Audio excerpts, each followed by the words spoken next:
आज के इस वीडियो में मैं आपको थायराइड ग्रंथि और उसके द्वारा स्रावित होने वाले हार्मोन्स के बारे में बताऊंगा। यहाँ पे मैं कुछ टॉपिक्स लिख के रखा हूँ, इन सभी के बारे में मैं आपको लाइन से बताऊंगा, जिससे आप थायराइड ग्रंथि के बारे में सभी चीज़ें जान जाएंगे। और जो ये नीचे का जो टॉपिक है ये है केमिस्ट्री सब्जेक्ट के लिए भी इम्पॉर्टेंट है और जूलॉजी सब्जेक्ट के लिए भी इम्पॉर्टेंट है। तो इस वीडियो से आपको दोनों तरफ से फ़ायदे होंगे। तो चलिए स्टार्ट करते हैं। सबसे पहले जान लेते हैं कि यह थायराइड ग्रंथि होती क्या है। थायराइड ग्रंथि मनुष्य में पाई जाने वाली एक अंतःस्रावी ग्रंथि होती है।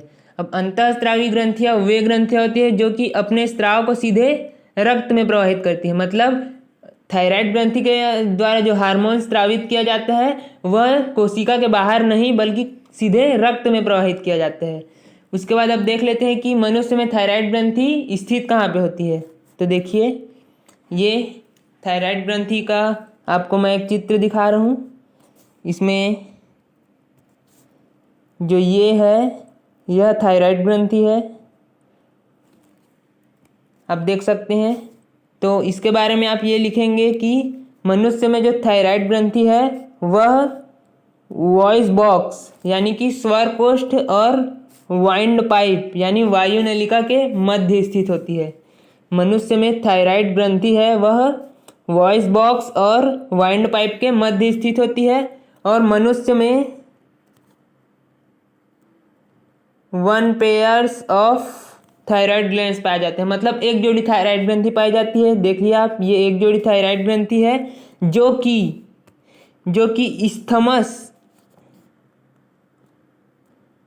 कि इस्थमस नामक एक पेशीय पट्टी से जुड़ती है।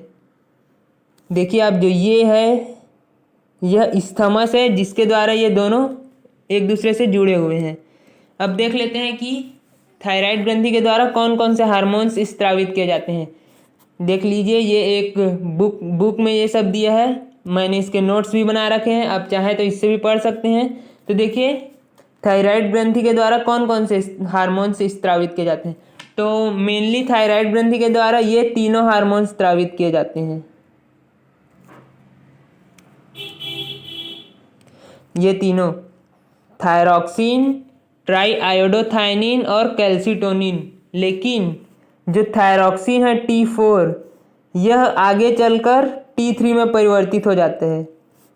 यह जो थायरॉक्सिन है वह आगे चलकर ट्राईआयोडोथायनिन में परिवर्तित हो जाता है। इसलिए इन दोनों को एक ही माना गया है क्योंकि इन दोनों का काम भी सिमिलर है। तो मुख्यतः ये तीनों ग्रंथियाँ पाई जाती हैं लेकिन इनको दो ही माना गया है। ठीक है, तो अब इनके कार्य देख लेते हैं। इन दोनों के कार्य, ये दोनों जो हमारे शरीर में जितने भी मेटाबॉलिक जो एक्टिविटीज़ होती हैं, जैसे प्रोटीन सिंथेसिस, वसा का जो उपापचय है वो, इन सभी क्रियाओं को ये प्रेरित करते हैं, उनको उद्दीपित करते हैं। और जो ये कैल्सीटोनिन जो हार्मोन है वह हमारे हड्डियों में, हमारे बोन्स में जो कैल्शियम की जो सांद्रता है उसको इंक्रीज करता है। इसका मतलब जैसे ये हमारे शरीर में रक्त है, रक्त में कैल्शियम आयन प्रेजेंट है, तो जो ये कैल्सीटोनिन है वह इस कैल्शियम को हमारे बोन्स में ट्रांसफ़र कर देते हैं, जिससे कि हमारे बोन्स में कैल्शियम की मात्रा बढ़ जाती है और हमारे बोन्स मजबूत हो जाते हैं। तो ये इन तीनों का कार्य मैं आपको बता दिया। अब इसके बाद हम थायराइड ग्रंथि के आंतरिक संरचना के बारे में देखेंगे। तो देखिए, ये उसकी आंतरिक संरचना है थायराइड ग्रंथि की। देखिए, तो थायराइड ग्रंथि मुख्यतः 3-4 चीज़ों से मिलकर बना होता है। एक तो ब्लड वेसल्स हैं, दूसरे कनेक्टिव टिश्यूज़ हैं, और सेक्रेटरी एपिथेलियम है, और कोलॉइड हैं, और फॉलिकल है। इन 5 चीज़ों से मिलकर बना होता है। देखिए, ये 5 चीज़ें हैं, इन 5 चीज़ों से मिलकर वह बना होता है। यहाँ पे ब्लड वेसल्स हैं, उसके बाद ये ब्लड वेसल्स हैं वो कनेक्टिव टिश्यू के साथ जुड़े हुए हैं, और उसके बाद ये सेक्रेटरी एपिथेलियम है, इसको फॉलिकल बोलते हैं, और फॉलिकल के अंदर में कोलाइड भरा रहता है। तो यही इसकी संरचना है, इसमें ज़्यादा कुछ नहीं है। इसके बाद अब हम देखते हैं कि T4 और T3 के संश्लेषण के लिए यानी कि जो थायराइड ग्रंथि है उसके द्वारा स्रावित हार्मोन के निर्माण के लिए आयोडीन किस प्रकार इम्पोर्टेंस होता है। देखिए, तो मैं यहाँ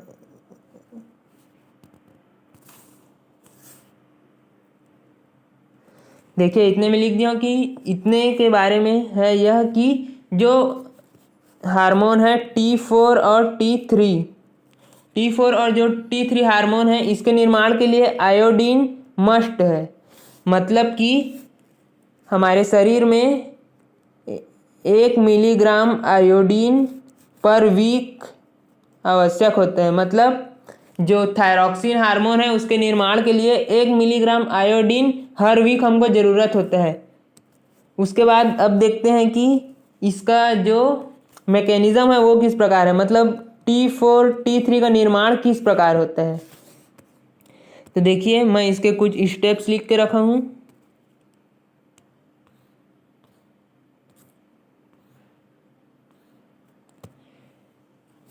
ये देखिए, स्टेप्स ऑफ आयोडाइड ट्रैपिंग, मतलब किस प्रकार से इन हार्मोन्स का निर्माण होता है ये बता रहा हूँ। तो इन स्टेप्स के द्वारा इसका निर्माण होता है। बुक्स में कुछ कुछ स्टेप्स को ऊपर नीचे दिया गया है, इसलिए मैं इस सबको लाइन से जमा के लिख दिया हूँ। तो देखिए, सबसे पहले क्या होता है, हम कोई भी चीज़ भोजन के रूप में ग्रहण करते हैं। जैसे कि हम मान के चलिए कोई नमकीन चीज़ खा रहे हैं तो उसमें सॉल्ट प्रेजेंट होता है, उनमें सॉल्ट प्रेजेंट होता है और सॉल्ट प्रेजेंट है उसमें, मतलब उसमें आयोडीन प्रेजेंट है। तो हम भोजन के रूप में आयोडीन को भी ग्रहण कर रहे हैं। तो यह आयोडीन है वह ग्रहण करते समय आयोडाइड आयन में चेंज हो जाता है।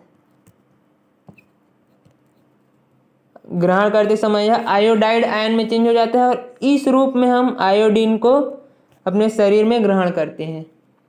उसके बाद यह जो आयोडाइड आयन है वह हमारे शरीर के रक्त में चला जाता है, रक्त में चला जाता है। उसके बाद जैसे संरचना में देखिए, आप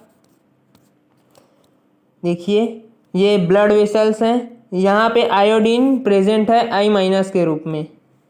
उसके बाद इन पूरा ये 100% जो आयोडीन है उसमें से 20% आयोडीन, यानी कि 1/5 भाग ही रक्त में उपस्थित संपूर्ण आयोडीन का 20% भाग, यानी कि 1/5 भाग ही ये जो कोशिकाएं हैं, जो सेक्रेटरी एपिथीलियम है, इसके द्वारा अवशोषित किया जाता है। 20% आयोडीन को उसके द्वारा अवशोषित कर लिया जाता है। उसके बाद यह अवशोषित जो आयोडीन है वह इन कोलाइड में ले जाया जाता है। कोलाइड में I- पहुंच जाता है। उसके बाद जो कोलाइड है इसमें पर ऑक्सीडेज नामक एंजाइम होता है।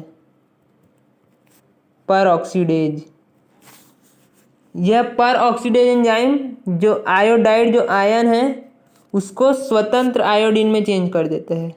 मतलब जो आयोडीन जो हमको चाहिए था उसमें यह पर ऑक्सीडेज एंजाइम आयोडाइड आयन को परिवर्तित कर देता है। तो आयोडीन हमारे जो ये कोलाइड है उसमें प्रेजेंट हो गया। उसके बाद जो ये कोलाइड है उसमें एंडोप्लाज्मिक रेटिकुलम और गोल्गी बॉडी, एंडोप्लाज्मिक रेटिकुलम और गोल्गी बॉडी इसमें प्रेजेंट होते हैं कोलाइड में। और यह जो सेल ऑर्गन्स हैं वह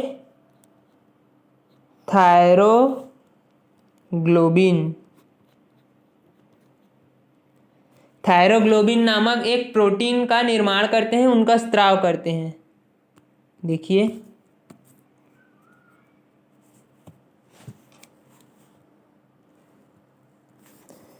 कोलाइड में ये देखिए, कोलाइड में एंडोप्लाज्मिक रेटिकुलम और गोल्गी बॉडी प्रेजेंट रहते हैं जो कि थायरोग्लोबिन प्रोटीन का स्त्राव करते हैं। थायरोग्लोबिन। उसके बाद जो थायरोग्लोबिन ये जो प्रोटीन है, तो प्रोटीन अमीनो अम्ल से मिलकर बना होता है। तो इसमें 140 टायरोक्सिन अमीनो एसिड पाया जाता है। 140 टायरोक्सिन अमीनो एसिड पाया जाता है। देखिए, थायरोग्लोबिन प्रोटीन में 140 थायरॉक्सिन प्रोटीन पाया जाता है। उसके बाद देखिए हमें आयोडीन तो प्राप्त हो गया है परऑक्सीडेज एंजाइम की सहायता से, और हमें टायरोसिन भी प्राप्त हो चुका है। तो ये जो आयोडीन और टायरोसिन है ये दोनों आपस में मिलकर T4 और T3 का निर्माण करते हैं। तो देखिए कैसे, देखिए जो आयोडीन है वह टायरोसिन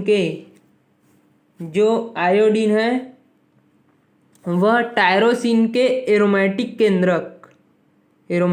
केंद्रक के थर्ड कार्बन, जो आयोडीन है वह टायरोसिन के एरोमेटिक केंद्रक के थर्ड कार्बन के साथ मिलकर बनाता है T1 यानी कि मोनोआयोडो टायरोसिन। लिख देता हूं मैं T1 मोनो आयोडो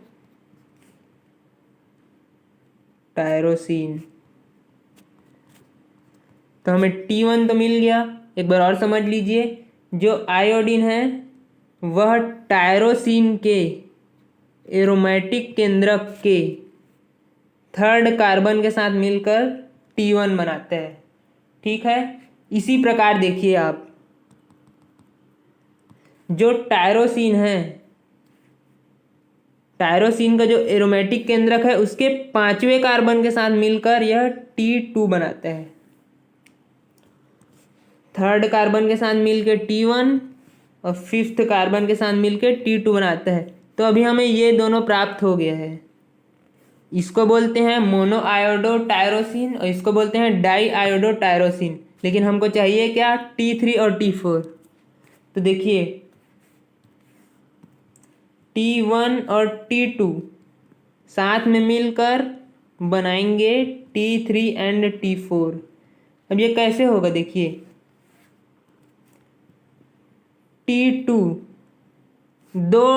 T2 यानी कि दो मॉलिक्यूल्स डाई आयोडो टायरोसिन मिलकर T4 का निर्माण करेंगे, और एक मोनो आयोडो टायरोसिन और एक डाई आयोडो टायरोसिन मिलकर T3 का निर्माण करेंगे। आप ये इक्वेशन भी लिख सकते हैं कि इस प्रकार T4 और T3 का निर्माण होगा। तो अब हमें T4 और T3 का निर्माण जो करना था वो हो चुका है। उसके बाद जो ये T4 और T3 हैं वे मुक्त होकर, देखिए अभी कोलॉइड के अंदर है T4 और T3, यहाँ पे थे T4 और T3, अब वो इससे होकर ब्लड में चले जाएंगे, फिर ब्लड से होकर ट्रांसफ़र होते जाएंगे और जहाँ पे इसकी ज़रूरत होगी वहाँ पहुँचकर ये अपने क्रिया करेंगे और जो मेटाबॉलिक जो एक्टिविटीज़ हैं उनको ये उद्दीपित करेंगे। उसके बाद जो यहाँ से T4 के साथ जो टायरोसिन बंधा था वो वापस इस कोलॉइड में जाकर फिर से नए हार्मोन को संश्लेषण करने का कार्य करेगा, और ये जो हार्मोन का जो सिंथेसिस हो रहा है उसको उद्दीपित करेगा TSH जो हार्मोन है। TSH जो हार्मोन है वो जो थायरॉक्सिन हार्मोन है उसके संश्लेषण, उसके स्त्रावण को नियमित करेगा, जो कि अग्रपीयूष ग्रंथि के द्वारा स्रावित होता है। अग्रपीयूष ग्रंथि। तो थायराइड ग्रंथि के बारे में मैं आपको सब चीज़ बता चुका हूँ, आप समझ गए होंगे। यदि आपको कोई डाउट है तो आप कमेंट में बताइए, मैं उन डाउट को क्लियर करने का कोशिश करूँगा। और अगर आपको वीडियो अच्छा लगा होगा तो वीडियो को लाइक कर देंगे और चैनल को सब्सक्राइब कर देंगे। और उसके साथ यदि आपको ये डॉक्यूमेंट चाहिए, मैं उसके बारे में पूरा डिटेल में इस डॉक्यूमेंट में है, तो यदि आपको चाहिए तो आप कमेंट में बताइए, मैं डिस्क्रिप्शन में आपको लिंक दे दूँगा, वहाँ से आप इसे प्राप्त कर सकते हैं। तो ठीक है, आज की वीडियो के लिए इतना ही।